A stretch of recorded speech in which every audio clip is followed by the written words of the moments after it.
자, 지금 윤석열 대통령 이 탄핵 선고가 지금 지연이 되면서 집회 참여 인파도 점점 커지고 있고 또 탄핵 찬반 그야말로 신경전 갈수록 예민해지고 있는 것이 지금 밖의 거리의 상황입니다. 덩달아서요.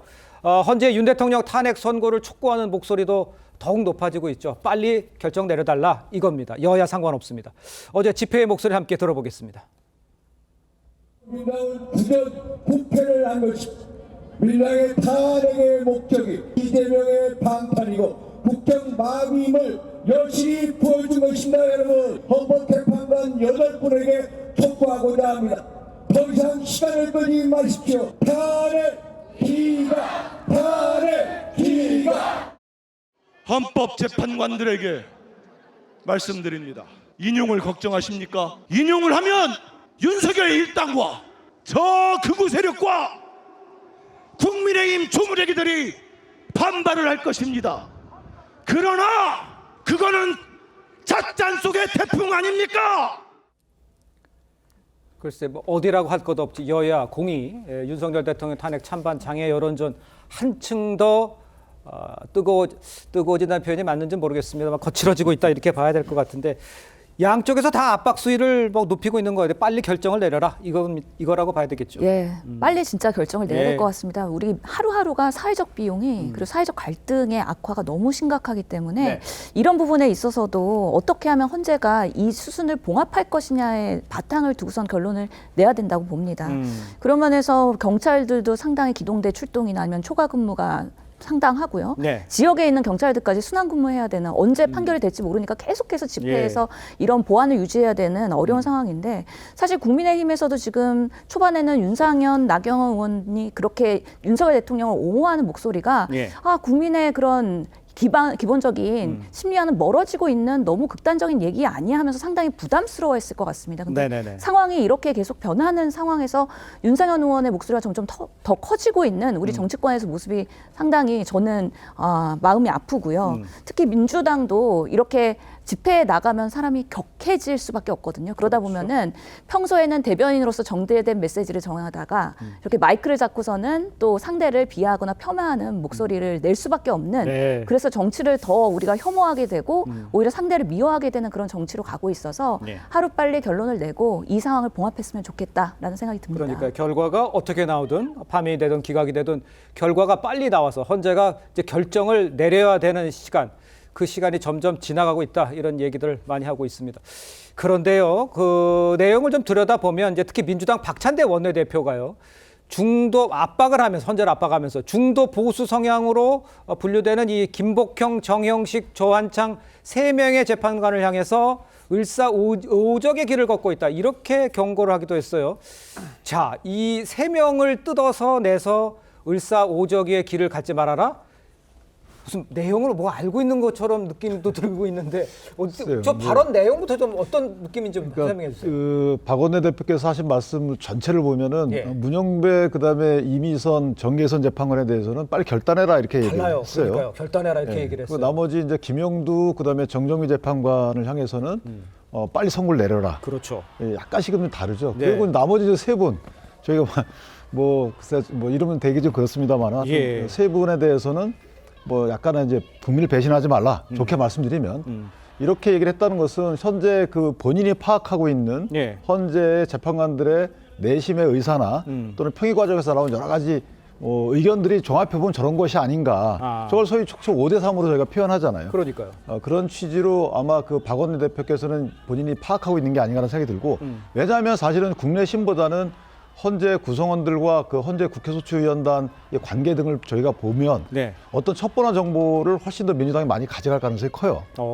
예를 들어 저희가 저 회피 요청도 했었잖아요. 예. 정계선 재판관의 경우에는 부군께서 이전에 국회소추위원단 김인수 변호사하고 또 직장에서 만났던 이런 사이고 하니까 그렇죠. 사실은 여러 가지 그런 정황들을 볼 때 그 정보는 민주당이 훨씬 많이 가질 걸로 보이고 그 첩보 등을 다 파악해서 정보화하면 저런 정보가 나온 것이 아닌가라는 생각이 들어서 예. 글쎄요 저것을 일부러 흘리신 건지 아니면 아니면 역흘림인지 잘 모르겠지만 어쨌든 저런 상황인 것 같고 문제는 이제 사실은 헌법재판소에서는 저는 이 하나의 사안도 있지만 이게 그 권력분리 원칙이라는 게 민주주의를 지키는 또 하나의 수단이거든요. 네네. 근데 권력분리 원칙을 가장 잘 구현할 수 있는 결과를 도출하려는 노력도 있을 수 있다. 지금 민주당의 경우에 만약에 이런 식의 입법 압박을 하고 입법 독재를 하고 있는데 여기다 예. 또 행정권까지 준다.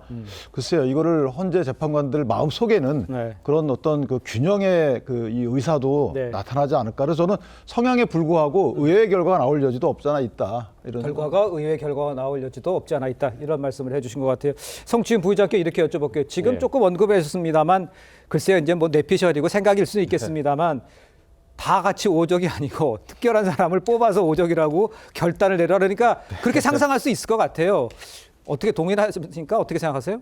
전 솔직히 저렇게 이름을 한 명 한 명 거명한 건 저는 아쉽다는 말씀드리고 싶습니다. 네. 왜냐하면 저는 그 전한길 강사가 탄핵을 인용하는 사람들은 천벌을 받을 것이다, 을사오적이 될 것이다, 밟아버려야 된다 이런 발언할 때마다 저는 비판을 했던 사람이기 때문에 그렇죠. 예. 그렇기 때문에 그런 발언들 특히나 이렇게 이름을 한 명 한 명 거명하면서 똑같은 표현을 쓰는 것은 과연 정치권에서 해도 괜찮은 것인가 저는 의구심이 있기 때문에 좀 부적절하다고 보고요. 다만 아까 말씀하신 아마도 뭐 민주당 쪽에는 더 뭔가 그 헌법재판관들과 연관성이 있기 때문에 정보가 더 많을 것이다라는 말씀하셨는데 그렇게 말씀하시기에는 정영식 재판관 역시 네. 지금 보수 진영에 있는 박선영 위원장, 진실과 화해 위원장과의 가족 관계가 있고요. 그렇기 때문에 반드시 우리만 그런 건 아니다. 저는 헌법재판소가 지금 안보 보안을 상당히 잘 지키고 있다고 생각해요. 그러니까요. 그렇기 때문에 예. 지금 우리 모두 얘기하는 것이 다 본인들이 갖고 있는 나름의 이론적인 나름의 뭐 그런 것들을 추론해가지고 이야기하는 것이기 때문에 박찬대 원내대표 역시 본인이 생각하시는 그 상상의 영역 속에서 지금 말씀을 하는 거기 때문에 네네. 뭔가 정보를 얻고 하는 것은 아니다. 근데 저는 앞으로 정치권에서 만약에 저렇게 한 명 한 명 거론을 하게 될 경우에는 예. 결과가 나온 이후에 지금 좀 약간 흥분해 있는 양쪽의 지지층이 우리들과 다른 입장, 다른 결과를 내린 재판관은 막 그 벌을 받아도 마땅하다. 혹시 이렇게 생각하실 수도 있거든요. 그렇기 때문에 그러니까요. 정치권은 그런 역할을 하면 안 됩니다. 정치권은 그 분노를 오히려 잠재우고 우리가 어떤 결과가 나오든 우리랑 다른 결과가 나오더라도 우리가 인정할 수 있는 그런 분위기를 만들어가는 역할을 해야 되기 때문에 예. 박찬대 원내대표의 답답한 마음은 이해합니다만 이름을 한 명 한 명 거론해서 좀 갈라서 얘기하는 부분은 조금 지양해 주셨으면 좋겠다는 말씀드립니다. 그러니까 성추인 부의장도 그렇게 얘기를 해줬습니다만 일반 시청자의 입장에서 봤을 때도 저분을 이렇게 성향을 나눠서 단어를 다르게 써서 얘기를 하잖아요. 을사오적은 이분은 아니고 이분은 을사오적 하니까 좀 뭐 내용을 물론 헌재는 철저하게 보안이 유지되어 있는 것 같아 보여요. 그런데 조금에도 뭐 정보가 있는 게 아니야 이런 생각을 할 수밖에 없잖아요. 좀 적절치는 않은 것 같아요. 저런 식으로 하는 거. 국민의힘보다는 확실히 정보가 있겠죠. 있을 텐데 아주 직접적이냐 아니면 뭐 직접적인 말이 아니라 뭐 표정이나 아니면 뭐 간접 증언이나 뭐 카드라가 될 수 있는데 예. 저는 이른바 서술어가 다 달랐잖아요. 그러니까요. 저도 뭐 글을 쓸 때나 뭐 얘기를 할 때 서술어의 의미를 굉장히 두거든요. 네. 그렇기 때문에 저는 분명히 이 세 명에 대해서 억한 마음이 좀 있으신 것 같습니다. 근데 무엇보다도 저는 제일 중요한 게 뭐냐면 5대 3이라는 숫자가 제가 볼 때는 민주당에서 이 상황에 대해서 좀 불만이 있고 또 문영배 대행과 민주당이 우리보다는 좀 더 뭔가 좀 가깝다고 생각할 여지가 너무 많았기 때문에 6명이 안 채워진 부분 때문에 소위 말해서 뭉개는 거 아니냐 그런 생각을 합니다. 예. 근데 문영배 대행 입장에서는 본인 손으로 본인이 어떻게 보면 대행으로서 최종 대통령에 대해서 뭔가 얘기를 할 수 있는데 거기에서 만약에 각하나 기각이라는 얘기를 하기에는 좀 부담스럽다. 그렇기 때문에 진영 내에서는 굉장히 그 부분에 대해서 본인은 좀 피하고자 하는 부분이 없지 않아 있기 때문에 18일을 넘길 가능성도 좀 없지 않아 있을 것 같다는 생각이 듭니다. 알겠습니다. 그러니까 문영배 권한 대행이 의견이 갈리는 것을 이것도 상상의 영역입니다. 갈리는 것을 그대로 발표하지 않고 그냥 뭉개고 가서 18일까지 간다. 그러니까 그런 의미로 해석할 만약에 수밖에 없어요. 6이라는 숫자가 채워졌으면 문영배 대행 입장에서 안 할 이유는 전혀 없는 거 아닙니까? 대행이 전반적인 여러 가지 뭐 본인이 얘기를 했죠. 네네. 자기는 뭐 TF가 써주는 대로 진행을 한다고 하지만 그거야 뭐 그냥 제가 볼 땐 변명이고요. 본인이 중심을 잡고 충분히 선고 날짜를 어느 정도 조율이 됐으면 했을 수 있다고 보는데 본인이 이 부분에 대해서는 좀 더 늦추고 있는 게 아닌가. 그게 합리적 추론이라고 봅니다. 알겠습니다.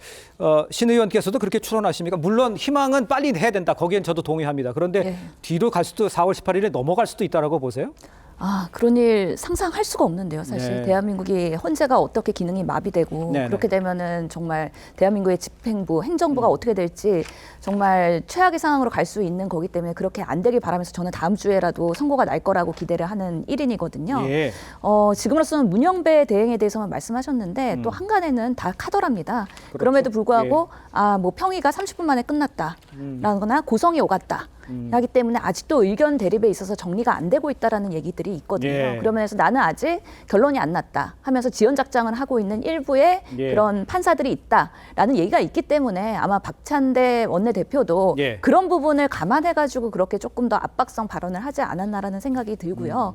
정말 두 명의 재판관이 이제 퇴임을 하기 전까지는 예. 그래도 헌재가 하루하루가 이렇게 정말 위기 의식을 갖고 있고 저는 정말 이제 그러면은 생명의 위기까지 오는 극한 대립이나 물리적 대치도 점점 위험해질 거라고 생각을 하거든요. 예. 그러면서 책임감을 가지고 더 이제 속도를 낼 것이라고 생각을 합니다. 만약에 예. 정무적인 판단 때문에 뭐 이재명 대표의 2심 판결을 기다렸다고 한다면 예. 그것도 이제는 한번 넘어간 고비이기 때문에 예. 4월 달에는 꼭 마무리하면서 대한민국의 지금 정치적 재난 그리고 정말 자연재해인 산불 이런 것들이 빠르게 이제 정치권에서는 해결되는 방안으로 4월은 갔으면 좋겠다라는 바람 가지고 알겠습니다. 있습니다. 지금 모두가 지금 헌법재판소가 빨리 4월 18일이 되기 전에 그 전에 결과를 내줘야 된다. 여기에는 다 동의를 하는 것 같습니다.